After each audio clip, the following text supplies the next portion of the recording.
All right. So Guy, we see he's got a pretty strong roster at quarterback. He's got two young quarterback talents. Running backs, Christian McCaffrey and Marlon Mack as standouts, pretty young guys. McCaffrey's just a beast, probably the 101 in redraft this year, if Maybe, not at yeah. least top three.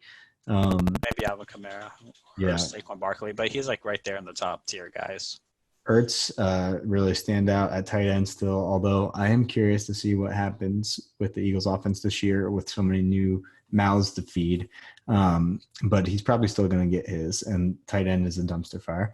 So weakness, really, the only thing was Hopkins being the only stud on your wide receiver core, yet you still won the championship, so maybe wide receiver is not that important. Right. Remember how I said I started Trent Sherfield in the final?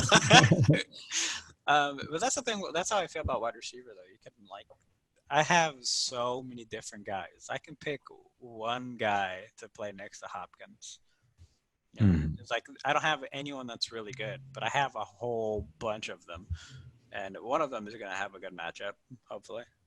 So no trades, nothing in the draft fancy. Just let your picks come to you. You get McCole Hardman addressing the wide receiver need, Ryan Finley addressing the Dalton backup issue, Yep.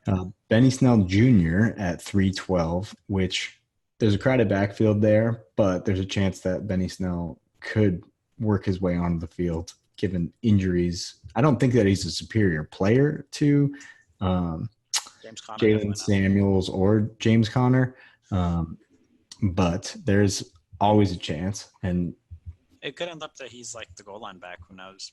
Yeah. And Raquel Armstead at 412 as pretty much a handcuff to Leonard Fournette, one of the most injury-prone running backs that we've had. Some off-field issues as well. Yeah. Right. Multiple suspensions and injuries on every season. I feel better about that pick as every day goes by. Yeah, it's a great pick. Yeah, my grade really just came from I didn't like Benny Snell. I'm not a big fan of him. I'd like to defend that. All right. Okay, so look at how backup running backs fare in Pittsburgh's offense. Okay, look at the way that they split carries, and look at James Conner's production even when Le'Veon Bell was there, and look at what happened, after that. So I'm just saying, like, there's a pretty good upgrade path in that offense, and there's an argument to be had for Benny Snell within that offense. Never mind the fact that Benny Snell also is, arguably pretty solid as a running back and has that workhorse capability. So I'm just saying, like, I kind of get that as a third round pick. Guy, do you want to defend it before I obliterate Benny Snell? No, man. I honestly just feel like at running backs that far down the boards are just an absolute gamble, and it's you just like he said, just the backups in Pittsburgh seem to end up all right, and that was kind of my thought process too while I picked them. I'd like to cite one stat before Kyle obliterates too, which is that running back in the NFL over a 3-game span has a 30% chance of being injured. Oof. Yeah. So there are two guys in front of him in Connor and Jalen Samuels. That's true. Jalen Samuels is in there, yeah. He doesn't have any receiving production. Jalen Samuels does. This is PPR. His 40 time is one of the worst recorded 40 times in running back combine history, bottom 10 percentile.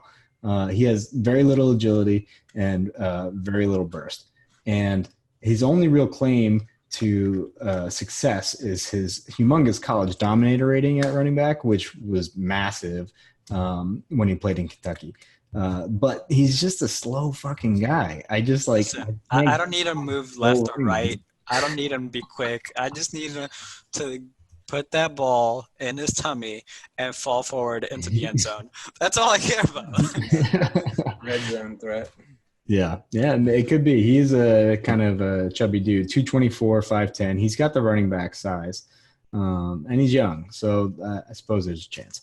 I'm just gonna cite one stat. LeGarrette Blount in 2010 ran a 4.7, which was the slowest in his entire position group that year, and in the bottom 50 of the century.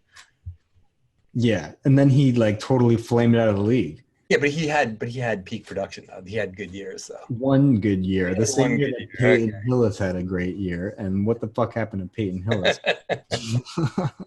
But he had it. He was in there. All Just right, I like, give it to you. I'm just saying, like, Yeah, if you get 1 year out of a guy, I guess that would be a success in somebody's book. Alfred Morris also was another example of that, which you have to argue he's way past his prime, but he did very badly in Indy. He ran a 4.63 and repped 16 on the bench, so he wasn't exactly impressing anybody there either. But Yeah. they're outliers. I give Guy a B, just mostly for I think that locking up Dalton's backup is smart. I just don't know if the Bengals really have like a great future, but I understand the need to do that, and I wasn't a fan of the Snell pick. Yeah, I gave myself a B minus. Yeah. It's kind of hard to do well in a draft when you're picking last, At 12, and it's yeah. not a snake.